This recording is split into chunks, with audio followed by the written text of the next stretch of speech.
Welcome to Museum Archipelago. I'm Ian Elsner.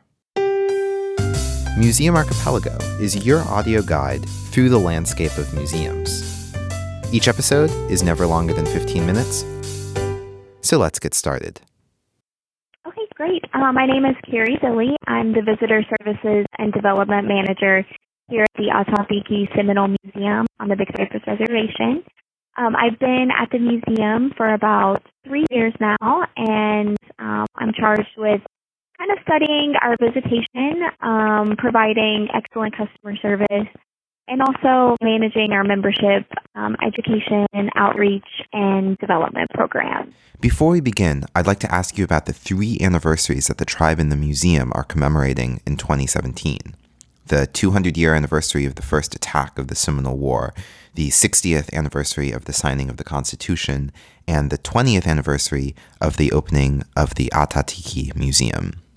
Sure. As you said, this year is very important for the tribe as a whole. It does mark the 200th anniversary of the start of the First Seminole War. In 1817, General Edmund Gaines attacked the Miccosukee settlement at Foultown and effectively declared war on the Seminoles. So that was kind of the start of the conflict. And from 1817 to 1858, it was a period of unrest for the Seminoles. So it was kind of a constant war period. And after that time, many Seminoles, the ones who remained here, there are about 300 Seminoles left after the war period. And they formed the modern Seminole tribe as we know today, which has, I think, upwards of 4,000 tribal members. So the Seminoles alive today are descendants of those remaining Seminoles after the war period. In the 1950s, the Seminoles were at risk of being terminated as a tribe, which pretty much would have revoked all their government aid. So they started to make trips to Washington through their representatives, and in 1957, they created a constitution and bylaws, effectively creating the federally recognized Seminole Tribe of Florida. So that's a big, big anniversary for us to happen on August 21st, 1957. So this year celebrates 60 years of the founding of the Seminole Tribe of Florida. The Seminoles have always been very adamant about preserving their culture, and that's pretty much the role of the museum here. So in the 1980s, they decided they wanted to establish a museum, and the plans came to fruition around 1997 when we opened our doors, and we actually opened the museum on the same day as the anniversary of the founding of the tribe. So the museum's 20th anniversary, which occurs this year, is also on August 21st.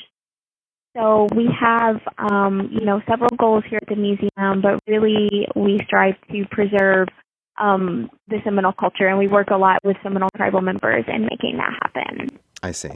On a day-to-day basis, kind of from a visitation perspective, who comes in? Yeah, so we have a variety of visitors to the museum. We have a lot of school groups. So they'll come from surrounding counties in South Florida. We also have a lot of, just vacationers or people who are coming like in the high season of visitation for Florida, which is in the winter months. We have a lot of visitors from Canada, and then we also have a lot of visitors from Europe, as well as just Florida residents. And for tribal members, we try to do a lot of programs specific to tribal youth. So today, for instance, we have what we call Museum Hour, and at that time, students at the Boys and Girls Club here on the reservation in Big Cypress, they come to the museum for an hour, and they do different activities, and sometimes we have different lectures. So we try to, always do things to engage the tribal audience. So whether it's standalone programming or events, or just general invitations to exhibit openings, and we distribute a lot of flyers on the reservation. So the tribal audience makes up about 8% of our total visitation. So this blog post that you wrote, What a Wonderful World, I was very surprised to see so many people from Europe, and specifically so many people from Germany, who come to the museum. And I thought you made an excellent point about the difference between the sort of generalized international visitation to Florida and the specific visitors to Florida for the museum. And I was wondering, maybe getting away from the data a little bit, kind of what is your gut feeling? What do people from Europe tell you? Why that interest from Germany in particular and Europe in general? So we've been told a few different things. I know one of the reasons that our German tourists are so interested in visiting is it actually stems from the work of the author Karl May. He's a German author, and he wrote a lot of books about the American West. And so I think that, a lot of Germans come here, they grew up reading those books, and there's just this fascination with Native American culture. So I think that's kind of why the Germans in particular kind of come to the museum. But all the European visitors I've talked to just really seem interested in the culture. So they're not looking for the shopping experience or the beach experience. I mean, maybe they are, but they're really just fascinated by the interactions they've had with the tribal members and just learning more about the culture here. So I think it's really that cultural experience that they're looking for. That's remarkable. And so you collect this data in a guidebook. You sort of invite people to log where they're from in a guidebook. Yes.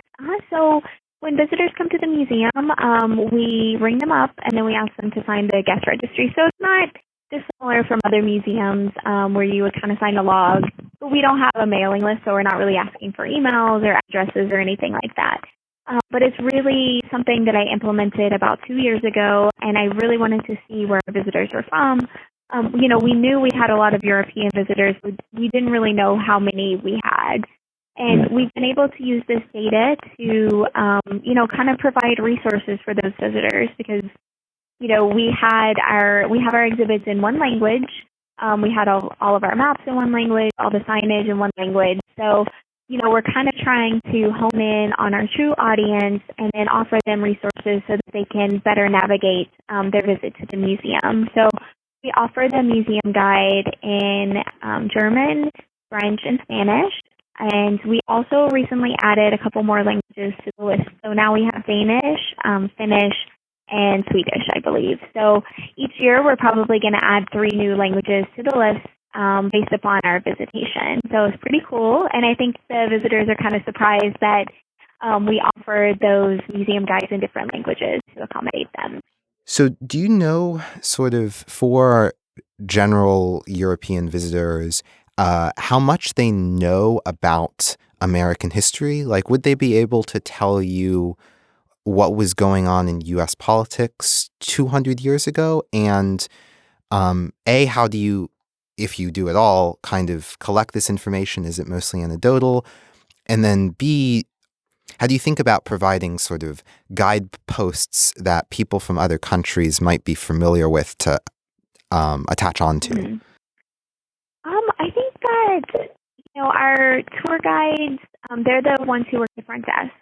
So I think that, they try to engage with our visitors. We don't really have any way of collecting that type of data, but it would be through the conversations that we have. We have really friendly staff, and most of the time, unfortunately, I'm tucked away in my office. But whenever I get the opportunity to run the front desk or the museum store, I always love to talk to people about where they're from and, not just a generic, oh, how did you hear about us, but really trying to figure out what drew them to the museum, because it's an adventure to get out here. It's like in the center of Fort Lauderdale. So pretty much any visitor who's here drove at least an hour to get here.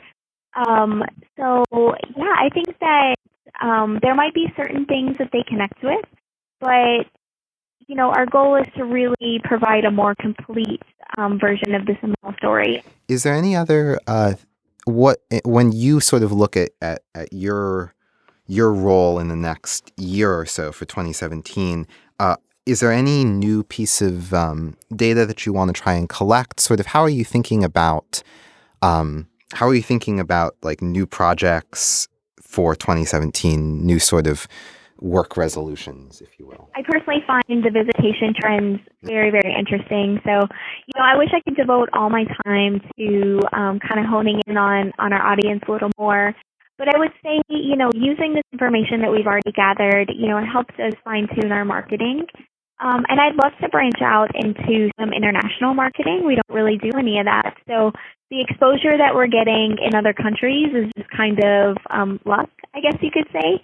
So I think that, being able to, come with the data and be able to justify, some kind of marketing in Germany or Europe in general, I think that would be great. And I'm going to be doing a lot of fundraising for our permanent exhibit redesign plans. So once the exhibits have been redesigned, they're going to give a more comprehensive story. So we're going to be tracing a lot of, the really old Seminole history and then more of the modern day Seminole culture. This has been Museum Archipelago. We hope you enjoyed your visit. Notes on this episode can be found at museumarchipelago.com. Next time, bring a friend.